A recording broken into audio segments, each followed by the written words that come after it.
രാജ്യം കൊടും ചൂടിൽ ഉരുകി നിൽക്കുന്ന പശ്ചാത്തലത്തിലാണ് മൺസൂണിനെ ആകാംക്ഷയോടെ വരവേൽക്കുന്നത്. മൺസൂൺ 3 ദിവസം വൈകിയേക്കുമെന്നാണ് പ്രാഥമിക സൂചന.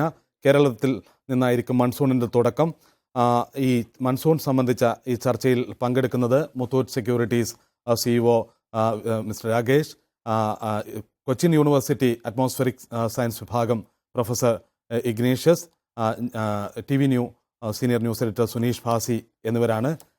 ആദ്യം സുനീഷിലേക്ക്. സുനീഷ്, കൊടും ചൂടിലാണ് രാജ്യം, ഉരുകി നിൽക്കുന്ന അവസ്ഥ. വേഴാമ്പലിനെ പോലെയാണ് ഇന്ത്യ കാത്തിരിക്കുന്നത് മൺസൂണിനെ. സുപ്രധാനമാണ് ഈ മൺസൂൺ. ഇത്തവണ മൺസൂണിന് ഉള്ള പ്രാധാന്യം കാർഷിക മേഖലയിൽ ഓൾറെഡി ഇന്നലെ കഴിഞ്ഞ ദിവസം പുറത്തു വന്ന GDP നമ്പേഴ്സ് സൂചിപ്പിക്കുന്ന കാർഷിക മേഖലയിൽ തളർച്ച രൂക്ഷമാണ്. നമ്മൾ എക്സ്പെക്റ്റ് ചെയ്ത അത്രയും വളർച്ച കിട്ടിയിട്ടില്ല. ഇത്തവണ കൂടെ മഴ ആവശ്യത്തിന് ലഭിക്കാതെ വന്നു കഴിഞ്ഞാൽ റൂറൽ എക്കണോമി പൂർണ്ണമായും പ്രശ്നത്തിലാകും. അത് റൂറൽ എക്കണോമി പ്രശ്നത്തിലാകുന്നു എന്ന് പറഞ്ഞു കഴിഞ്ഞാൽ ഇന്ത്യയിലെ പ്രധാനപ്പെട്ട വ്യാവസായിക മേഖലകളെ എല്ലാം ബാധിക്കും. അത്രയും കീനായിട്ട് എനിക്ക് തോന്നുന്നു കേരളത്തിൽ മൺസൂൺ എത്തുന്നത് ഇന്ത്യൻ സാമ്പത്തിക രംഗം വളരെ സൂക്ഷ്മമായി നിരീക്ഷിച്ചിരിക്കെ വളരെ പ്രതീക്ഷയോടെ കാത്തിരിക്കുന്നു. 4 ദിവസം വൈകുന്നു എന്ന് പറയുന്നത് തന്നെ അത്രയും ആശങ്ക സൃഷ്ടിക്കും. മൺസൂണിൻ്റെ ഒരു എക്സ്പെക്ടേഷൻ എങ്ങനെയാണ്? മൺസൂൺ പ്രൊജക്ഷൻ എങ്ങനെയാണ്? എത്ര ശതമാനത്തോളം മഴ കുറയും? ബിലോ നോർമൽ വന്നു തുടങ്ങിയിട്ടുണ്ടല്ലോ. ബിലോ നോർമൽ ആകുമെന്നാണ് ഇപ്പോഴും എനിക്ക് തോന്നുന്നത്. 7% പ്രഡിക്ഷൻ. 7% കുറവായിരിക്കും എന്നുള്ള പ്രഡിക്ഷനാണ് ഇപ്പോൾ കാണുന്നത്. രാകേഷ്, മൺസൂൺ വളരെ സുപ്രധാനമായ കാര്യമാണ്. മൺസൂൺ മഴയുടെ നൊസ്റ്റാൾജിയക്കൊക്കെ അപ്പുറം ഇന്ത്യൻ ഇക്കോണമിയിൽ അസാമാന്യമായിട്ടുള്ള ഇമ്പാക്റ്റ് ഉണ്ടാക്കുന്നൊരു പ്രതിഭാസമാണ് മൺസൂൺ. ഇക്കുറി മൺസൂണിനെ എങ്ങനെയാണ് ഇന്ത്യൻ ഇക്കോണമി കാണുന്നത്? മൺസൂൺ ഇന്ത്യൻ എക്കോണമി തമ്മിൽ വളരെ ഒരു ശക്തമായ ഒരു ബന്ധം തന്നെ ഉണ്ട്. മൺസൂൺ തുടക്കം കേരളത്തിൽ നിന്നാണ് സുനീഷ് സൂചിപ്പിച്ച പോലെ. മൺസൂൺ എന്ന് പറയുമ്പോൾ ഒരു സഫിഷ്യൻ്റ് ആയിട്ടുള്ളൊരു മൺസൂൺ വേണം.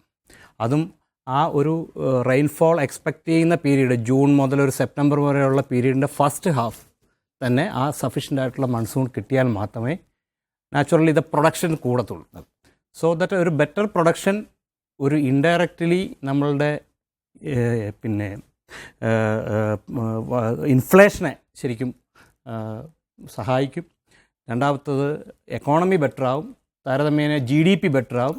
അത് ഒരു എക്കോണമിയുടെ ബാരോമീറ്റർ എന്നുള്ള രീതിയിൽ ഇന്ത്യൻ സ്റ്റോക്ക് മാർക്കറ്റിനെ കാണുന്നിടത്തോളം കാലം അല്ലെങ്കിൽ ആ റിയാക്ഷൻസ് സ്റ്റോക്ക് മാർക്കറ്റിലും ഉണ്ടാവും. സോ വൺസ് നമുക്കൊരു സഫിഷ്യൻ്റ് ആയിട്ടുള്ള പ്രൊഡക്ഷൻ വന്നു കഴിയുമ്പോൾ നാച്ചുറലി കമ്മോഡിറ്റിയുടെ പ്രൈസ് എല്ലാം വളരെയധികം ചീപ്പാവും, നമുക്ക് സർപ്ലസ് ആവും. നാച്ചുറലി ഇപ്പോൾ എക്സ്പോർട്ടിന് വേണ്ടി ഗവൺമെൻറ് ചെയ്തിരിക്കുന്ന കമ്മോഡിറ്റിയിലുള്ള ബാൻസ് ഒക്കെ മാറ്റിയാൽ നമ്മൾ കൂടുതൽ എക്സ്പോർട്ട്സ് നാച്ചുറലി ഫോറിൻ കറൻസി വരും. ഇതെല്ലാം ഒരു ഓവറോൾ ഇമ്പാക്റ്റ് ഡെഫിനറ്റ്ലി സ്റ്റോക്ക് മാർക്കറ്റിനെ ഉണ്ടാകും. സോ എപ്പോഴും ഒരു സ്റ്റോക്ക് മാർക്കറ്റ് ഒരു നല്ല മൺസൂൺ എന്ന് പറഞ്ഞാൽ ഒരു സഫിഷ്യൻ്റ് ആയിട്ട് ഒരു സമയത്ത് ഒരു മൺസൂൺ ആഗ്രഹിക്കുന്നവരാണ് സ്റ്റോക്ക് മാർക്കറ്റിൽ കൂടുതലുള്ളവർ. രാജേഷ് പറഞ്ഞത് വളരെ പ്രധാനപ്പെട്ട വസ്തുതയാണ്. ഇൻഫ്ലേഷനെ ഇത് വല്ലാതെ കണ്ട് സ്വാധീനിക്കും. ഇന്ത്യൻ ഇക്കോണമിയിൽ ഇൻഫ്ലേഷൻ, വിലക്കയറ്റം, ഇത്തരത്തിലുള്ള ചില പ്രവണതകളെ പ്രധാനമായും സ്വാധീനിക്കുന്നത് ഈ പ്രൊഡക്ഷൻ ബേസാണ്. സുനീഷ്, കൂട്ടിച്ചേർക്കാൻ. കൃത്യമായി പറഞ്ഞു കഴിഞ്ഞാൽ ഈ ഒരു ജൂലൈ ഓഗസ്റ്റ് റെയിൻഫാളാണ് യഥാർത്ഥത്തിൽ റൈസ്, ചോളം, സോയാബീൻ, പയർവർഗ്ഗങ്ങൾ, ഷുഗർ ഇവയുടെ എല്ലാം പ്രൊഡക്ഷനെ കാര്യമായി അഫക്റ്റ് ചെയ്യുന്നത്, ഡയറക്റ്റ് ലിങ്ക് ഉള്ളത്. അപ്പോൾ ഈ സമയത്ത് കൃത്യമായി മഴ ലഭിക്കുക എന്ന് പറഞ്ഞാൽ മാർക്കറ്റ് പ്രൈസ് എല്ലാ കമ്മോഡിറ്റീസിൻ്റെയും എസ്പെഷ്യലി നമ്മളിപ്പോൾ ക്രൂഡ് പ്രൈസ് വീണ്ടും കയറാനുള്ളൊരു സാധ്യത നിലനിൽക്കുമ്പോൾ കമ്മോഡിറ്റി പ്രൈസ് നിയന്ത്രിക്കാൻ പ്രൊഡക്ഷൻ ഗണ്യമായി കൂടേണ്ടതുണ്ട്. അത് കൃത്യമായിട്ട് നമ്മൾ ശരിയായ തരത്തിൽ മഴ ലഭിക്കുകയാണെങ്കിൽ കമ്മോഡിറ്റീസിൻ്റെ പ്രൈസ് കുറഞ്ഞു നിൽക്കുകയും അതുവഴി നമ്മൾ കൂടുതൽ എക്സ്പോർട്സ് സാധ്യമാകുമെന്നുള്ളതാണ്. എക്സ്പോർട്ട് റെസ്ട്രിക്ഷൻ ഇപ്പോൾ പല കമ്മോഡിറ്റീസിനും വെച്ചാൽ പ്രധാനമായിട്ടും പ്രൊഡക്ഷൻ കുറഞ്ഞതുകൊണ്ടാണ് ആഭ്യന്തര വിപണിയിൽ വില പിടിച്ചു നിർത്തുന്നതിൻ്റെ ഭാഗമായി പല കമ്മോഡിറ്റീസിനും എക്സ്പോർട്ട് ഇത് കൊടുക്കുക. അപ്പോൾ ഫോറിൻ കറൻസി കിട്ടും. അത് കൂടുതൽ എക്കണോമി സ്ട്രെങ്തൻ ചെയ്യാനും കൂടുതൽ അഗ്രികൾച്ചർ രംഗത്ത് കൂടുതൽ നിക്ഷേപം നടക്കാനും സഹായിക്കും.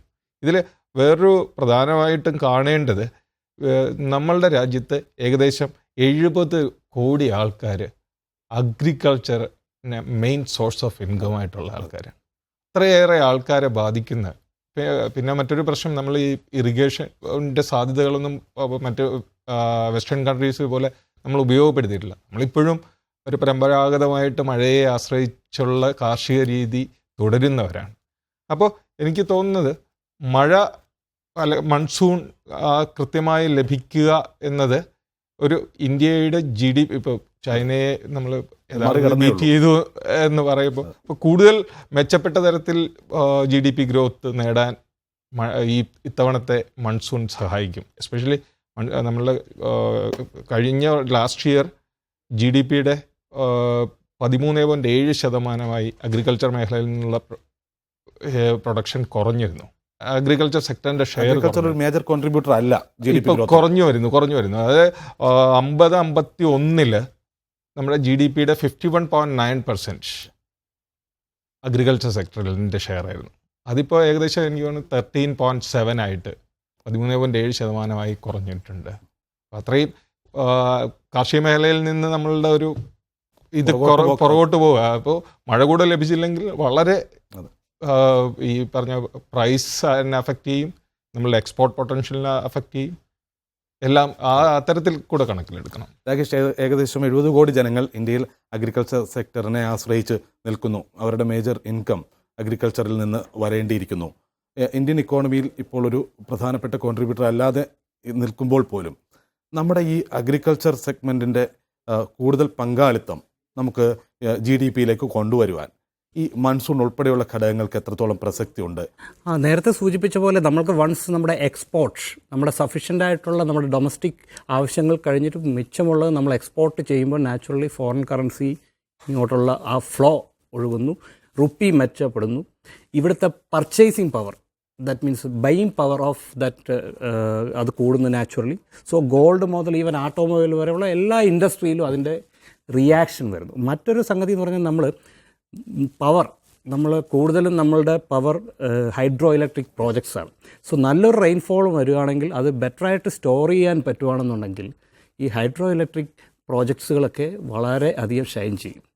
മറ്റൊരു സംഗതി, ഈ ഏതാണ്ട് ഒരു 40% ഓഫ് നമ്മളുടെ ഡീസൽ കൺസപ്ഷൻ ഫോർ ബേസിക്കലി ഈ പമ്പിങ് ഇറിഗേഷൻ ആവശ്യത്തിനാണ്. അപ്പോൾ ആ സബ്സിഡി ഓഫ് ഡീസൽ ആൾസോ ഒരു റീലുക്ക് എന്നുള്ള സാധ്യതകളുണ്ട്. അപ്പോൾ ഒരു മൺസൂൺ എന്ന് പറയുമ്പോൾ നമ്മളെപ്പോലുള്ള ഒരു ഇന്ത്യ മഹാരാജ്യത്തിന് അത് വളരെയധികം എക്കോണമിക്കലായിട്ടും അല്ലാത്ത സെൻറ്റിമെൻ്റലായിട്ടും വളരെയധികം ഒരു അഭേദ്യമായിട്ടുള്ള ബന്ധം തന്നെയുണ്ട്.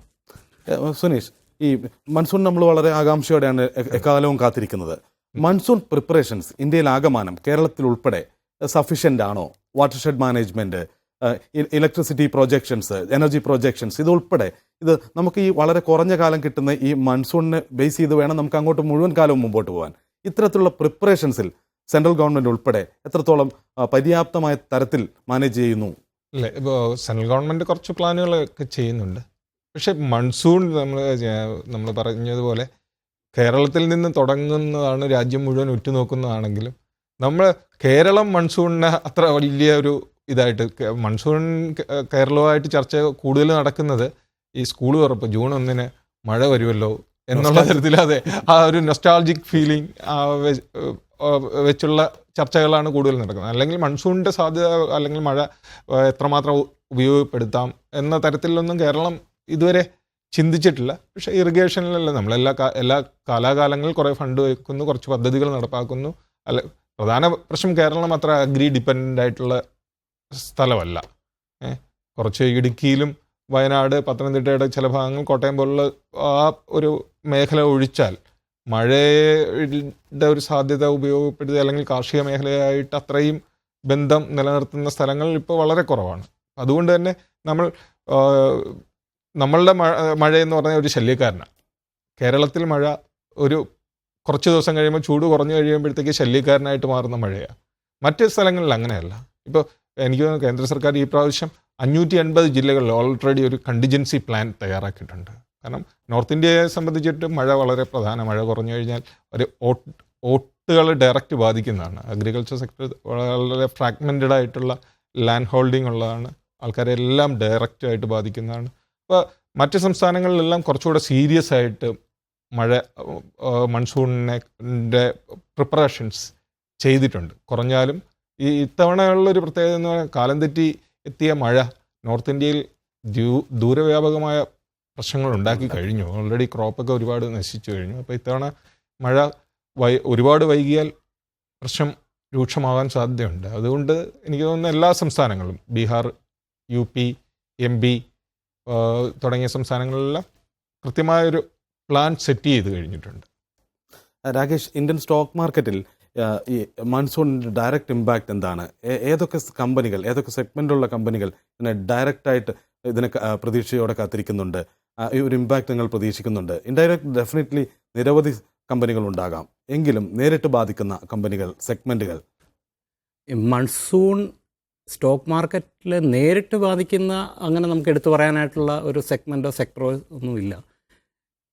ഞാൻ നേരത്തെ സൂചിപ്പിച്ച പോലെ തന്നെ ആ ഓവറോൾ ഇമ്പാക്റ്റ്, GDPയിലുള്ള ഗ്രോത്ത്, ഇൻഫ്ലേഷനിലുള്ള ചേഞ്ചസ്, ഫോറിൻ റിസർവ്സിൽ അല്ലെങ്കിൽ ഫോറിൻ കറൻസിയിലുള്ള ആ ഒരു ഫ്ലോ, ഇതെല്ലാം ഓൾ ടുഗദർ ഒരു സെൻറ്റിമെൻ്റൽ രീതിയിലായിരിക്കും സ്റ്റോക്ക് മാർക്കറ്റിൽ റിഫ്ലക്റ്റ് ചെയ്യുന്നത്.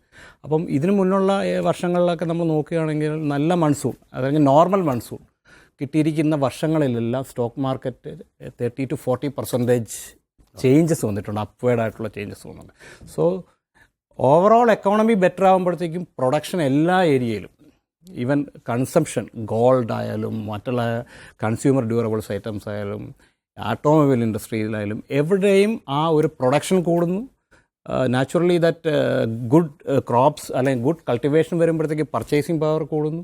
സോ അതിൻ്റെ ഒരു റിയാക്ഷൻ സ്റ്റോക്ക് മാർക്കറ്റിലുള്ള എല്ലാ സെക്ടേഴ്സിലും, ഇന്ന സെക്ടർ എന്നല്ല, എല്ലാ സെക്ടേഴ്സിലും അതിൻ്റെ ഒരു റിസൾട്ട്, ഒരു പോസിറ്റീവായിട്ടുള്ള റിസൾട്ട് ആണ് ഇതിനു മുന്നുള്ള വർഷങ്ങളിൽ കണ്ടിരിക്കുന്നത്. അപ്പോൾ ഇത്തവണയും അങ്ങനെ ഒരു നല്ലൊരു മൺസൂൺ ആണെങ്കിൽ ഡെഫിനറ്റ്ലി സ്റ്റോക്ക് മാർക്കറ്റ് ആ ഒരു റിയാക്ഷൻ, അല്ലെങ്കിൽ വളരെ നേരത്തെ തന്നെ സുരേഷ് സൂചിപ്പിച്ച പോലെ തന്നെ കേരളത്തിലാണ് അതിൻ്റെ ആ മൺസൂണിൻ്റെ ഒരു തുടക്കം. അപ്പോൾ എല്ലാവരും കേരളത്തിൻ്റെ ആ ഒരു മൺസൂൺ, ആ ഒരു കാലാവസ്ഥയെ നോക്കിക്കാണുക. ഏതാണ്ട് ഒരു ജൂലൈ പകുതിയാകുമ്പോൾ രാജ്യത്തൊട്ടമാനം ഈ കാലവർഷം എത്തിച്ചേരണം. അതായത് സൗത്ത് മുതൽ ഈസ്റ്റേൺ, സെൻട്രൽ, വെസ്റ്റ് സൈഡിലേക്കാണ് ഈ മൺസൂണിൻ്റെ ആ ഒരു ഫ്ലോ. അപ്പോൾ ഒരു ജൂലൈ പകുതി ആകുമ്പോഴത്തേക്കും കാലവർഷം ഇന്ത്യയിലെ എല്ലാ സംസ്ഥാനങ്ങളിലും കവർ ചെയ്ത് കഴിയുമ്പോൾ തന്നെ നാച്ചുറലി സ്റ്റോക്ക് മാർക്കറ്റിൻ്റെ ട്രെൻഡ് അപ്പോഴേ അങ്ങ് തുടങ്ങി. സോ എവരിബഡി ഈസ് പോസിറ്റീവ്, കാരണം ഒരു നല്ലൊരു പ്രൊഡക്ഷൻ ആയിരിക്കും, അത് എല്ലാ രീതിയിലുള്ള റിസൾട്ട് വരും. അപ്പോൾ ഒരു താരതമ്യേന അല്ലെങ്കിൽ ഒരു പെർട്ടിക്കുലർ ഒരു സെഗ്മെൻറ്റ് നമുക്ക് എടുത്തു പറയാതെ എല്ലാ സെഗ്മെൻറ്റിലും ഒരേപോലെയുള്ള റിസൾട്ടുകൾ, സർവീസ് സെക്ടറായാൽ പോലും ഈവൻ പർച്ചേസിംഗ് പവർ കൂടുന്നു, ലോൺസ്, കൂടുതൽ ലോണുകൾ എടുക്കാനുള്ള സാധ്യത, കൂടുതൽ കൾട്ടിവേഷൻ. അപ്പം എല്ലാവരും ഒരു പോസിറ്റീവ് ട്രെൻഡിലാകുമ്പോൾ even BFSI sector, banking and financial sector also shows a green signal. So ആ ഒരു ഇമ്പാക്റ്റ് ഡെഫിനറ്റ്ലി സ്റ്റോക്ക് മാർക്കറ്റിൽ ഉണ്ടാവും. കേരളത്തിൽ മൺസൂൺ എങ്ങനെയാണ് ഒരു വലിയ സ്വാധീന ശക്തിയാവുന്നത്? അതാണ് നമ്മുടെ തൊട്ടടുത്ത് പരിശോധിക്കേണ്ടത്. നമ്മൾ നേരത്തെ പറഞ്ഞു തുടങ്ങിയൊരു പ്രധാനപ്പെട്ട വസ്തുത, സർക്കാർ വേണ്ടത്ര ഒരുക്കങ്ങൾ, അല്ലെങ്കിൽ നമ്മുടെ സംവിധാനങ്ങൾ മൊത്തത്തിൽ വേണ്ടത്ര ഒരുക്കങ്ങൾ മഴ മാനേജ് ചെയ്യുന്നതിൽ വളരെ ചുരുങ്ങിയ കാലം മാത്രം കിട്ടുന്ന മൺസൂൺ, അതിനെ ആശ്രയിച്ച് നമ്മളൊരു വർഷം ആകമാനം മുമ്പോട്ട് പോകണം. അതിനുള്ള വേണ്ടത്ര ഒരുക്കങ്ങൾ നമ്മൾ എന്തെങ്കിലും നടത്താറുണ്ടോ? ഇപ്രാവശ്യം നടത്തിയിട്ടുണ്ടോ? അത്തരത്തിലൊരു ഒരുക്കങ്ങളൊന്നും വളരെ ഒരു സോളിഡായിട്ടുള്ള പ്രിപ്പറേഷനൊന്നും നടത്തിയതായി നമുക്കറിവില്ല. പ്രത്യേകിച്ച് ഈ രാഷ്ട്രീയ വാർത്തകളിൽ മുങ്ങിപ്പോയത് കൊണ്ടാവാം. ചിലപ്പോൾ ഗവൺമെൻറ് മെഷീനറി അത്തരത്തിലുള്ള ഇത് എടുക്കുന്നുണ്ട്. പക്ഷെ പുറത്തേക്ക് അങ്ങനെ ഒരു മൺസൂൺ പ്രിപ്പയർ ആവുന്നു എന്ന് ഉള്ളൊരു തോന്നൽ വരാറില്ല. മുൻ സർക്കാരുകളുടെ ചില കാലത്ത് മഴക്കുഴികൾ, വാട്ടർഷെഡ് മാനേജ്മെന്റ് അതൊക്കെ ആവർത്തിച്ച് കേൾക്കുന്നതാണ്. ഈ പ്രാവശ്യം അത് കേട്ടുപോലുമില്ല. അല്ല, പ്രധാനമായും നമ്മൾ കാർഷിക മേഖലയിൽ നിന്ന് അകന്നുകൊണ്ടിരിക്കുന്നതിൻ്റെ ഒരു പ്രശ്നമാണ്. ഇപ്പോൾ കാർഷിക മേഖലയാണല്ലോ മൺസൂണിനെ കുറച്ചുകൂടെ ഇത്. പക്ഷെ മറ്റ് സെക്ടറുകളിലും ഇപ്പോൾ മൺസൂണിൻ്റെ ഒരു സാധ്യതകളുണ്ട്. നമ്മൾ മൺസൂൺ ടൂറിസം ആലോചിച്ചു തുടങ്ങി. ആയുർവേദ ചികിത്സയ്ക്കും മൺസൂണിൻ്റെ സാധ്യതകൾ ഉപയോഗപ്പെടുത്തിയുള്ള പാക്കേജുകൾ തയ്യാറാക്കുന്നുണ്ട്. പിന്നെ പ്രത്യേകിച്ച് പവർ സെക്ടറിലാണ് ഏറ്റവും വലിയ ഒരു ഇത്. കാരണം അടുത്ത ഒരു വർഷം കേരളം ലോഡ് ഷെഡിങ് നേരിടേണ്ടി വരുമോ, പവർ കട്ട് ഉണ്ടാവുമോ എന്നൊക്കെ തീരുമാനിക്കപ്പെടുന്നത് കൂടി ഈ മൺസൂണിൻ്റെ സാധ്യതകളാണ്. അപ്പോൾ അതുകൊണ്ട് അത്തരത്തിലുള്ള ചില സമയങ്ങളിൽ അത്തരത്തിലുള്ള ചർച്ചകളൊക്കെ നടന്നു കാണാറുണ്ട്. ഇത്തവണ പക്ഷേ അങ്ങനെയുള്ള ചർച്ചകൾക്ക് പോലും തുടക്കമിട്ടിട്ടില്ല.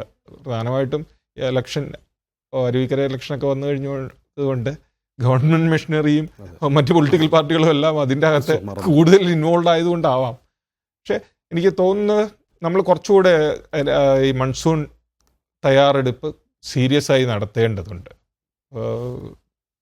വെള്ളം അമൂല്യമാണ് എന്നുള്ള ഒരു ധാരണ ഊട്ടിയുറപ്പിക്കുന്നതിന് വേണ്ടി അത്തരത്തിലൊരു സോളിഡായിട്ടുള്ള പ്ലാൻ സംസ്ഥാന സർക്കാർ തയ്യാറാക്കേണ്ട സമയം അതിക്രമിച്ചു കഴിഞ്ഞു. അതുവഴി എസ്പെഷ്യലി കൂടുതൽ ആൾക്കാരെ കാർഷിക മേഖലയിലേക്ക് കൊണ്ടുവരാനും ആ രംഗത്ത് കൂടുതൽ വരുമാനം ഉറപ്പുവരുത്താനും സാധിക്കും. രാകേഷിൻ്റെ സെഗ്മെൻ്റ് അല്ലെങ്കിൽ പോലും ഇൻഡസ്ട്രിയുടെ ഒരു കേരളത്തെ സംബന്ധിച്ചിടത്തോളം മൺസൂൺ വലിയൊരു അനുഗ്രഹമാണ്. പ്രത്യേകിച്ചും ടൂറിസം രംഗത്ത് നമുക്കൊരു ഓഫ് സീസണായിരുന്ന, സാധാരണ വിദേശികൾ വരാതിരുന്ന ഒരു സീസണെ നമ്മളിപ്പോൾ ഒരു പീക്ക് സീസണായി മാറ്റിയിരിക്കുന്നു. മഴയുടെ ഭംഗി കാണാൻ, ആ സമയത്ത് കേരളത്തിൻ്റെ മനോഹാരിത ആസ്വദിക്കാൻ ഒരുപാട് പേർ ഇവിടെ എത്താൻ തുടങ്ങിയിരിക്കുന്നു. കേരള ടൂറിസത്തെ സംബന്ധിച്ചിടത്തോളം മൺസൂൺ ടൂറിസം ഒരു പ്രത്യേക ഉൽപ്പന്നമായി മാറിയിരിക്കുന്നു. നിങ്ങളത് ശ്രദ്ധിച്ചിട്ടുണ്ടാവും. നമ്മളുടെ സ്റ്റേറ്റ് കേരളത്തിനെ സംബന്ധിച്ചോളം ഭൂമിശാസ്ത്രപരമായിട്ടുള്ള ഒത്തിരി അഡ്വാൻറ്റേജ് ശരിക്കും ടൂറിസത്തിന് വളരെയധികം സാധ്യതയുള്ളതാണ്.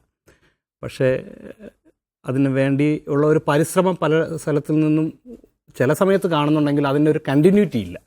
ഈ പറയുന്ന പോലെ മൺസൂൺ ആണെങ്കിൽ തന്നെ നമ്മളൊരു അഗ്രികൾച്ചർ സ്റ്റേറ്റ് ആണെന്ന് പറയുമ്പോൾ പോലും അത് പ്രിസർവ് ചെയ്യാനായിട്ടുള്ള ഒരു മെക്കാനിസം അല്ലെങ്കിൽ ഒരു ലോങ് ടൈം പ്ലാനൊന്നുമില്ല. ഒരു താൽക്കാലിക പ്ലാൻ അത് കണ്ടിന്യൂ ചെയ്ത് പോകാത്ത ഒരു സിറ്റുവേഷനാണ് നമ്മൾ കാണുന്നത്. അതുപോലെ തന്നെയാണ് ടൂറിസത്തിന്. ഈ മൺസൂൺ ടൂറിസം എന്നൊക്കെ പറഞ്ഞു കഴിഞ്ഞാൽ അതിനെ നമുക്ക് ഒരു വലിയൊരു മാനം തന്നെ കൊടുക്കാവുന്നതാണ്. ഫോറിനേഴ്സിനെ അട്രാക്റ്റ് ചെയ്യാവുന്ന ഒരു വലിയ ഒരു ടൂറിസം സാധ്യതയാണ് മൺസൂണിനുള്ള. ആയുർവേദ നമ്മളുടെ ചികിത്സകളും മൺസൂൺസ് സീസണുകളും എല്ലാം കോർത്തിണക്കിക്കൊണ്ട് ഒരു നല്ലൊരു സാധ്യത ടൂറിസത്തിന് ഉള്ളതാണ് നമ്മുടെ കേരളം. ഈ ഒരു 4 മാസം ഒരു ഫോക്കലായിട്ട് തന്നെ 4 മാസം മൺസൂൺ തുടങ്ങിക്കഴിഞ്ഞിട്ടുള്ള ഒരു ഫോക്കസിൽ കാര്യമില്ല. നേരത്തെ ഒരു പ്രീ പ്ലാൻഡ് ആയിട്ടുള്ള ഒരു ഫോക്കസാണ് നമുക്ക് ആവശ്യം. അങ്ങനത്തെ ആ ഒരു കാര്യം വരുമ്പോൾ പലപ്പോഴും നമ്മൾ പിന്നോക്കം പോകുന്നതായിട്ടാണ് കാണുന്നത്. സോ എൻ്റെ ഒരു വ്യക്തിപരമായ അഭിപ്രായത്തിൽ മൺസൂൺ ടൂറിസം ഒരു നല്ലൊരു ആശയമാണ്. അത് പ്രാവർത്തികമാക്കാവുന്നതാണ്. നമ്മളുടെ ഒരു സാഹചര്യവും ദൈവാനുഗ്രഹവും, ഗോഡ്സ് ഓൺ കൺട്രി, ഈ നമുക്ക് കാര്യമായിട്ടുള്ള ബുദ്ധിമുട്ടുകളൊന്നുമില്ല. മറ്റുള്ള ഒരു സ്റ്റേറ്റിനെ പോലെ ഒരു പവർ ദൗർലഭ്യമോ അല്ലെങ്കിൽ ടെക്നോളജിയിൽ പുറകോട്ടോ ഒന്നുമില്ല. അപ്പോൾ എല്ലാ സാധ്യതകളും ഒരുമിപ്പിച്ചിട്ട് നമുക്ക് ഈ ഒരു ടൂറിസം ഇതേ രീതിയിൽ പ്രൊജക്റ്റ് ചെയ്യാവുന്നതാണ്. അതിനുള്ള ശ്രമങ്ങൾ എല്ലാ സ്ഥലത്തു നിന്നും ഒരേപോലെ തന്നെ പൊളിറ്റിക്കലായാലും ഗവൺമെൻറ് സൈഡിലായാലും മറ്റുള്ള ഇൻഡസ്ട്രിയലിസ്റ്റ് ആയാലും എല്ലാവരുടെ സൈഡിൽ നിന്നും ഒരേപോലെ വേണ്ടതാണ്. സുനീഷ്, എന്ത് തോന്നുന്നു? കേരളത്തിൽ വയനാട്ടിൽ പെയ്യുന്ന മഴ പോലെയല്ല കാസർഗോഡ് പെയ്യുന്നത്, അതുപോലെയല്ല ആലപ്പുഴ പെയ്യുന്നത്. എല്ലാത്തിനും സവിശേഷതകളുണ്ട്, മനോഹാരിതയുണ്ട്. ഇതൊരു പ്രോഡക്റ്റായി തന്നെ നമുക്ക് ഇനിയും ഒരുപാട് മുന്നോട്ട് കൊണ്ടുപോകാൻ സാധിക്കും. വളരെയേറെ കേരളത്തിൻ്റെ ഈ പറഞ്ഞ പോലെ മൂന്നാർ നൂൽമഴയാണ്.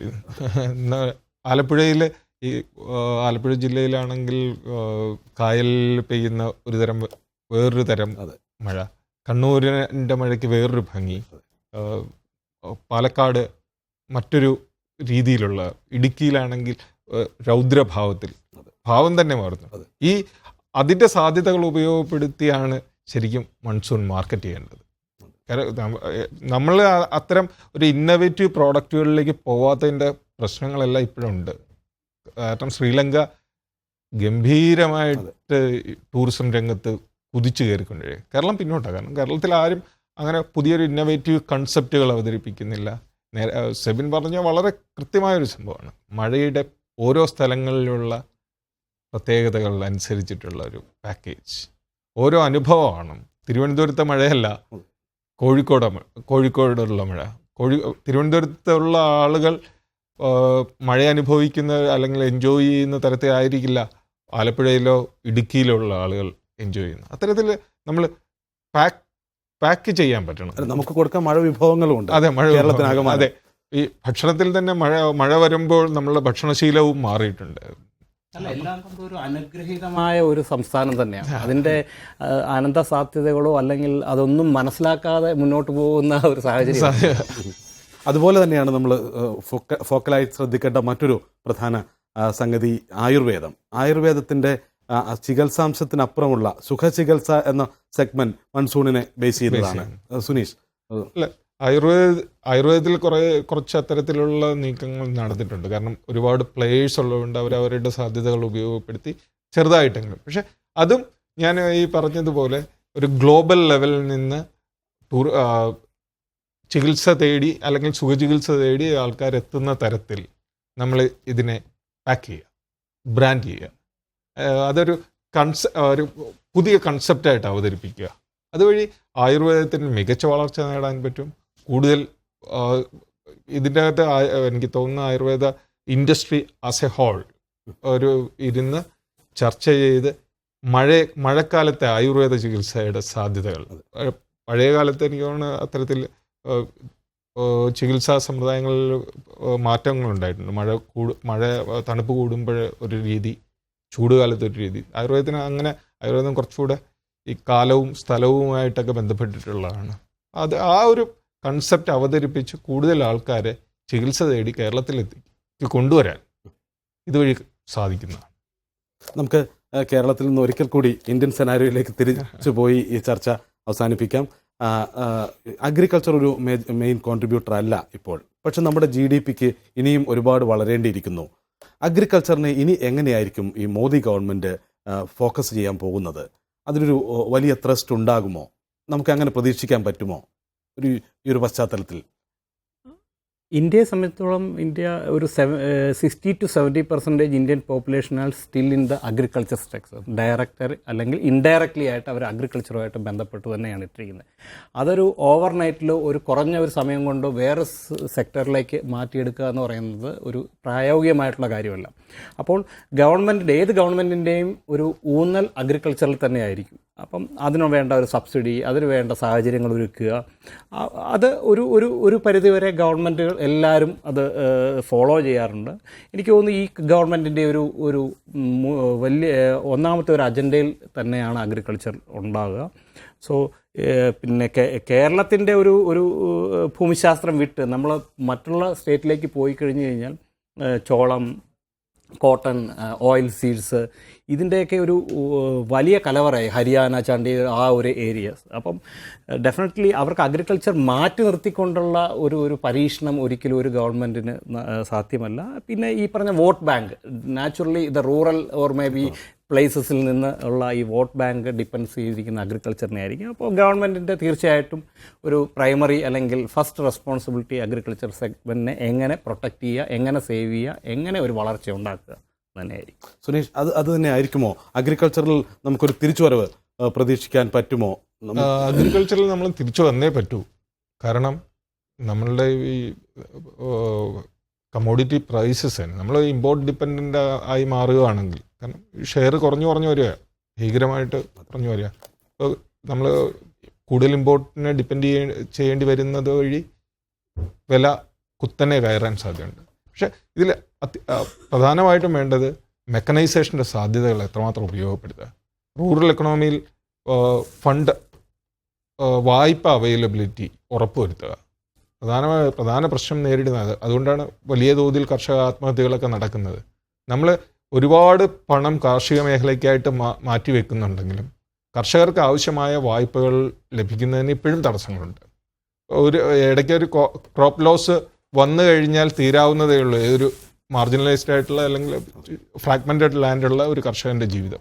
അത് മാറ്റിയെടുത്ത് ക്രോപ്പ് ഇൻഷുറൻസും മറ്റ് സബ്സിഡികളും കൃത്യമായി കാർഷിക മേഖലയ്ക്കുള്ള സബ്സിഡികളും മറ്റ് അലവൻസുകളും കാർഷിക മേഖലയിൽ തന്നെ എത്തുന്നു എന്ന് ഉറപ്പുവരുത്തുകയും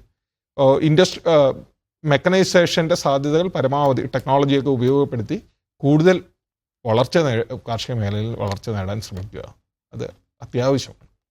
നന്ദി ശ്രീ രാകേഷ്, നന്ദി സുരേഷ്. മൺസൂൺ മനോഹരമായ വലിയൊരു മൺസൂൺ ഇന്ത്യക്ക് ലഭിക്കുമെന്ന് നമുക്ക് പ്രതീക്ഷിക്കാം. സൺറൈസ് കഫേയിൽ ഒരു ചെറിയ ഇടവേളയ്ക്ക് ശേഷം വാർത്തകൾ തുടരും.